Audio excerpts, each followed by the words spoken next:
Good morning, good afternoon, good evening, you lovely people, whichever one it is for you. Welcome back to Lilywhite Lane. I hope that you're all having a really good day and week wherever you are in the world and whatever you are planning to get up to. And you're all very welcome along to your match preview for the big game this Saturday afternoon. It's Tottenham Hotspur versus West Ham. 12:30, Tottenham Hotspur Stadium, or the Lane as we all know it, and I can't wait for it. We need to get back to winning ways. We need to get the points on the board after we capitulated and fell apart and crumbled like a chocolate digestive in a milky tea in that second half against Brighton. We need to bounce back, and we need a win here. Nothing less. A point is not good enough. We know that they'll step up. They always do against us, West Ham, no matter who their manager is, the situation they're in, no matter what players they have. It is their cup final. Their fans despise. Don't get me wrong, we're not too fond of them either, but this is one of their biggest games of the season, playing Tottenham away. The biggest is Tottenham at home, obviously. So, look, I'd love to get one over them, and we need to start winning these London derbies, because Ange Postecoglou's record in them, it's been pitiful, really. It really, really has. Got the draw in the first North London derby last season, but lost the second and lost at the beginning of this season.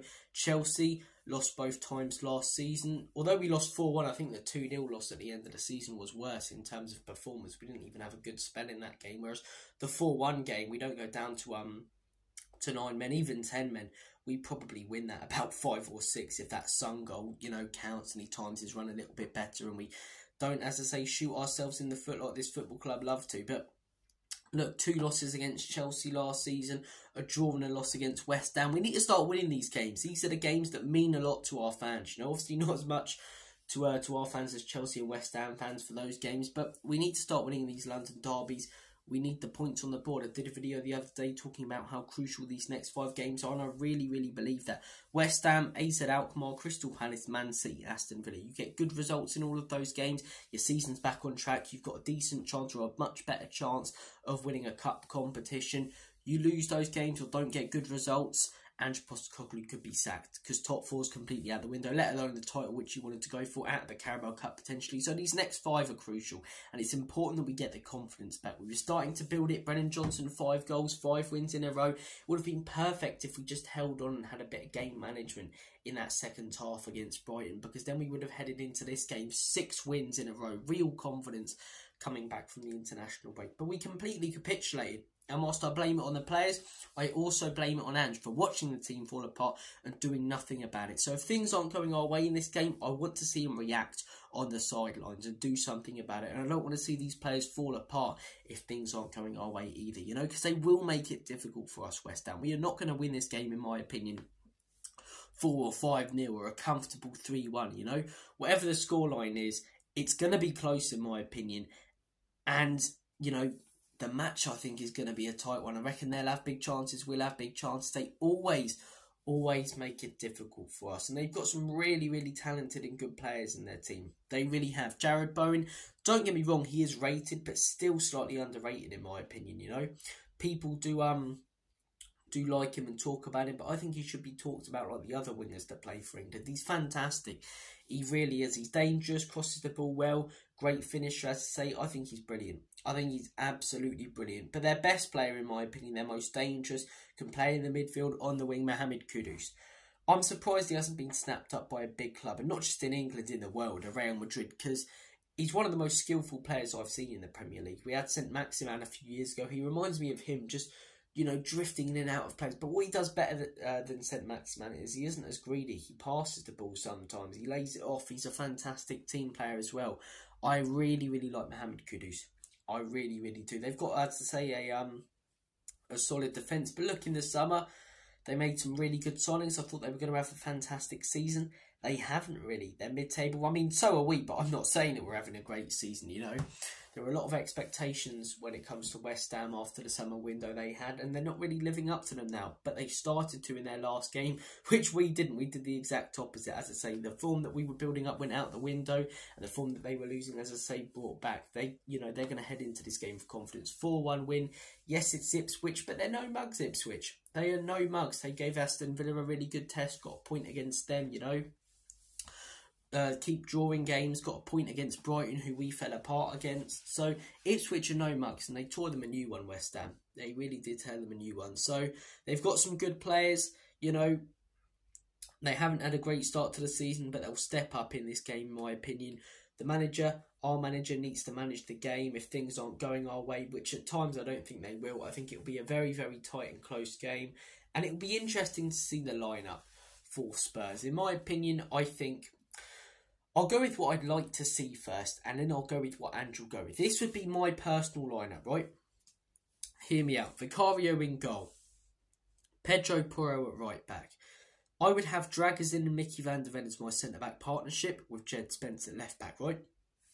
Hear me out, Hear me out. Bentancur, Kulusevski and James Maddison with the front three of Solanke, Heung-min Son and Brennan Johnson if they're all fit. Now, let me explain why I would personally drop Christian Romero and Udogie. Starting things off with Romero. I love Romero. I think he's a fantastic player. A lot of people rave on about him being world-class, though he's not. He started this season very, very poorly. One of the reasons for that in my head could be the links to Real Madrid, similar to Porro. Although Porro's playing well, but could be the links to Real Madrid. His head is elsewhere, with Argentina maybe a little bit, everything he's won there. So it could be partly that. But in my opinion, at the minute, he knows he can put in a poor performance, cost us a goal, and he'll be chosen the next week anyway because of what he's done in the past for us, because of his name value, and because of the lack of real options that we have. Dragson had a better game against Karabag. I wouldn't have been surprised if we saw him against Brighton or in some of the last few games, but obviously Dragson got sent off. Dragson only got 6 minutes in that game though, and I don't think we should rule him out. I think we should give him another chance. I think everything apart from that Dragazin's done has been fantastic at the club. And Romero so far this season, I don't like saying it, he's been a liability. He's cost us countless goals due to his ball watching. His positional awareness hasn't been there. Don't get me wrong, the tackling, the aggression, some of the balls he's been playing forward have been phenomenal as per usual. But, you know, as a centre-back, especially the way that we play, he needs to be switched on all the time. And he's just not. He's not. The Arsenal game, that goal, partly on Vicario, but also on him. You know, yes, he gets pushed away by Sully, but watch where your man's going. Don't just let him shove you away. Sorry, Gabriel. Don't just let him shove you away. The Leicester game, Jamie Vardy gets a free header, you know. The last game, James Vardy, that's such a Tory way of saying it. James Vardy scored a header at the football game. Then I've got a Matchday magazine and some nachos. But anyway, James Vardy scored a good header because Romero left him unmarked. Brighton game, you know, what a sausage he was in that second half. Left their players completely unmarked. He's costing us countless goals this season. In my opinion, when a player's starting to become a liability and you've got a good option who hasn't really had a proper go in the team on the bench, bring him in. Give him a go. At home, West Ham, throw him into it, man. We'll see what Dragazin's all about. And as I say, we'll see what Romero's all about if he comes back into the team after this game and how he responds to that. Because in my opinion, the type of mindset that this guy has, that will motivate him. It will be a bit of a shock to be dropped, but that will motivate him to want to come back into the team and be the best version of himself. So in my opinion, I would swap out Romero for Dragson. I would swap out Spence. I would swap out Udogie for Spence. I think Spence should be starting. I think he's made cameos so far this season and he's looked really, really good. Looked really, really good. I've been thoroughly impressed with Jed Spence. Coventry got us that goal. He's appeared in Europa League games as well. Whenever I've seen him so far this season, he looks motivated. He looks up for it. He looks dangerous, quick. And Udogie's just not been the same player that he was last season, similar to Romero. He's looked slow, sloppy. I get that he's coming off an injury. But yeah, he's cost us a few goals against Brighton. Again, do they win that game, Brighton? Do they even get something out of that game if Jed Spence starts? Probably not. Udogie's definitely at fault for one of the goals and could be argued as definitely playing a part in the other two. So, look, in my opinion, Jed Spence should start. I believe he deserves a chance. He's not in the Europa League squad. Give him this, game. Give him a chance. And then again, it shows Udogie that his name isn't nailed on in the team sheet. Since we brought him in, he's pretty much started every single big game for Spurs. He gets dropped. We either see that he's not made for it and he's not happy and he reacts badly, which shows that he doesn't have the right mentality and we can work on that, or he comes back in and steps up and plays better, like I think will happen with Romero. So that'd be, as I say, my back four, and those would be the two changes I'd make to the lineup. I think the midfield three's really, really been clicking, although it didn't click in the second half against Brighton. I mean, nothing bloody clicked, did it? We fell apart. So Bentancur, I really like him playing that role, as I say. Kulusevski and Maddison both almost playing in the 10. They don't get in each other's way though. You know, they both drift different ways. Kulusevski to the right, Maddison to the left. It gives us a lot more threat going forward and in wider areas. So Kulusevski and Maddison, I think, work really well together, and Bentancur holds up the midfield far better than Bissouma or Papenmassar had and would. Front threes, Heung-min Son back in the team. I would personally start him. Obviously, Mikey Moore is the guy who I'd like to see start, because Son, in my opinion, is on the decline. I've said this countless times, but we still know that he's definitely capable of doing world-class things. Is he still world-class? I'm not sure. I don't know if he's consistent enough. I really don't, and has been over the last few years, but he's still capable of doing incredible things. He still has that incredible gene, you know, in him, as I say, capable of scoring unbelievable goals. You need players like that in these type of games. So Heung-min Son will start for me. Dominic Solanke, his place is nailed on in the team, in my opinion. He's been fantastic, scoring goals, getting into good positions. The Brighton game did really well in that first half, but again, wasn't great in the second half, but no one was. No one was. Right wing, Johnson. I'll hold my hands up again. I may have been wrong about this kid. I said I don't think he has the mentality for it. I said I don't think he's as bad as Werner, but I don't think he's good enough. He's not consistent enough, and he's not good enough against the top teams. He's gotten goals against top teams, scored 6 goals in 6 games, scored in the international break for Wales as well. Brennan Johnson's been really impressive, and I wouldn't be surprised if he scores again. Fair play to the kid, he's proved me wrong. I couldn't be more happy, so I would start him. In terms of what I think the manager will go with, I can see pretty much the exact same, well, yeah, the exact same lineup as the last game.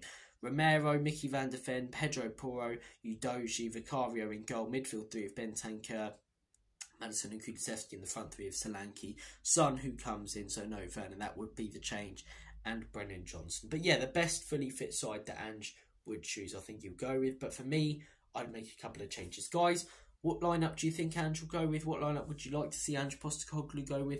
How do you see this game going? It's West Ham's cup final. They're going to make it difficult. They've got some dangerous players. Not the best start to the season, but got some confidence. We need to build that confidence back. This game's crucial for us, in my opinion. I think it will be tight. I think it will be cagey.